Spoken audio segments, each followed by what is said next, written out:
शब्द पाठ करत असताना कसे पाठ करायचे की त्याला काही लॉजिक बिजिक आहे? अहो शब्द कसा तयार झाला हे आपण पाहणं गरजेचं आहे की नाही? बघा इथं काय म्हटलं आपण? ख. ख म्हणजे काय आहे? आकाश. आणि ख आणि ग चा अर्थ काय आहे रे पोरो? हो, गमन करणारा. आता आपण ख ला काय जोडलं इकडं? ग. मग ख ग म्हणजे काय झालं? आकाशात गमन करणारा. आकाशात गमन करणारा कोण आहे सांगा? आकाशात गमन करणारा कोण आहे? मग ख ग चा समानार्थी शब्द कोणता झाला? पक्षी झाला. बरोबर आहे.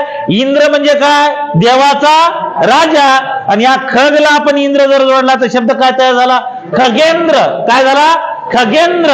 मग खगेंद्र म्हणजे कोण आहे? गरुड. लक्षात, खगेंद्र म्हणजे कोण आहे? गरुड. आता इकडे सगळ्यांनी जरा नीट लक्ष देऊ नये का? पा सगळ्यांनी पा डोळे झाकून म्हणायचं बरं का? आता ठीक आहे. ख चे सगळ्याला सगळे समानार्थी शब्द सांगायचे आहेत लक्षामध्ये. ठीक आहे. चला आता अगोदर अ आणि आ वरचे घ्यायचे आणि त्याच्यानंतर बाकीचे घ्यायचे लक्षामध्ये. ठीक आहे. चला सगळ्यांनी बोलायचंय. ख चा समानार्थी शब्द कोणता आहे? आकाश. त्याच्यानंतर अवकाश, अंतराळ, अंतरिक्ष, अंबर, अंबूट, नभांगन, तारांगण, योग, रव, द्यू. पण अंबरचे अर्थ किती आहेत रे पोरं? हो, कोणकोणते आहेत? एक वस्त्र आहे आणि दुसरा आकाश आहे लक्षामध्ये. त्याच्यानंतर मला सांगा योम म्हणजे काय म्हणतो आपण? पण व्यान म्हणजे काय?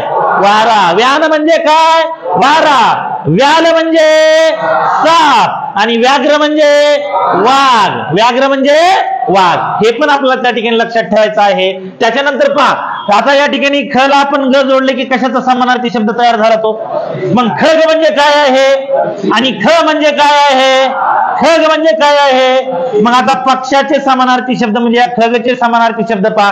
खग म्हणजे काय? पक्षी. त्याच्यानंतर द्विज. द्वि म्हणजे किती? दोन. ज म्हणजे जन्मणारा. पक्षाचा जन्म किती वेळा होतो? दोनदा. एक अंडन दुसरं पिल्लू, म्हणून त्याला काय म्हणायचं? द्विज लक्षामध्ये. मग द्विज हा कुणाचा समानार्थी शब्द आहे?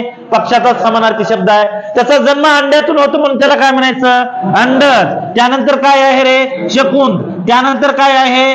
पाखरू. ठीक आहे. आणि पक्षाचाच समानार्थी शब्द कोणता आहे? विहंग आणि विहंगम. विहंग आणि विहंगम लक्षामध्ये. त्याच्यानंतर आता इकडे लक्ष द्या. द्विज कुणाला म्हणायचं? तर द्विज हे तिघाला म्हणायचं. कुणाला म्हणायचं? मग पक्षी, जात, ब्राह्मण. अलग लक्षामध्ये. कारण ज्यांचा दोनदा जन्म होतो असं मानलं जातं त्याला काय म्हणायचं? द्विज म्हणायचं लक्षामध्ये. कारण पक्षाचा दोनदा जन्म होतो की नाही? एकदा अंड्यातून आणि दुसऱ्यांदा पिल्ल्यातून. म्हणून पक्षाला देखील काय म्हणायचं? दात आपले किती वेळा जन्मतात? दोनदा. एकदा दुधाचे दात पुन्हा आले की कायमचे असतात. बरोबर आहे. ठीक आहे. म्हणजे ते दुसऱ्यांदा एकदा पडून दुसरे जे येतात ते कशाचे असतात?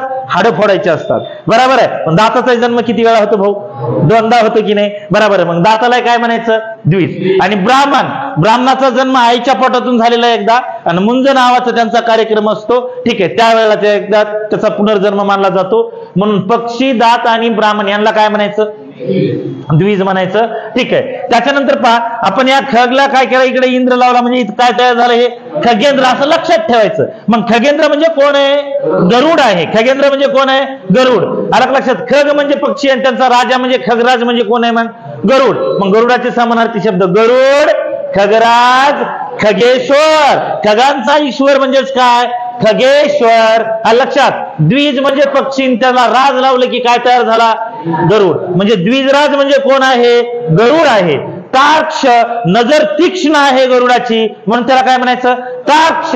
वैनतय. वैनतय हे सगळे कुणाला समानार्थी शब्द आहेत? हे गरुडाला समानार्थी शब्द आहेत. मग लक्षात कसं ठेवायचं आपण? हे काही रूट. ख म्हणजे आकाश आहे. खग म्हणजे पक्षी आहे. आणि खगेंद्र म्हणजे कोण आहे? आणि त्यांचे समानार्थी शब्द सगळ्यांच्या लक्षात राहिले का? ठीक आहे. काय अडचण नाही ना? ठीक आहे. मग आजच्या दिवस थांबायचं का? ठीक आहे. काय अडचण नाही ना? ठीक.